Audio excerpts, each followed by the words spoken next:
So for today, I'm going to teach you on how to limit connected devices to your hotspot on your mobile device. So basically, iOS or iPhones doesn't support directly limit number of connected devices to your hotspot.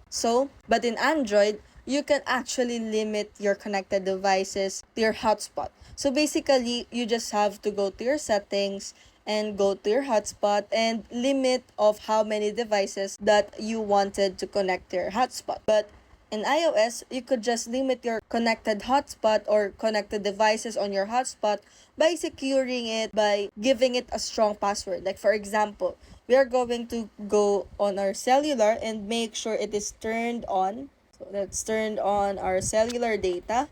After that, we are going to click on the personal hotspot, and you can see here the Wi-Fi password. You could just put a strong password like this, which is combined alpha numeric or the upper and lower cases, so that it is limit for the people to connect on your hotspot or even hack it. So that's how you limit of connected devices to your hotspot.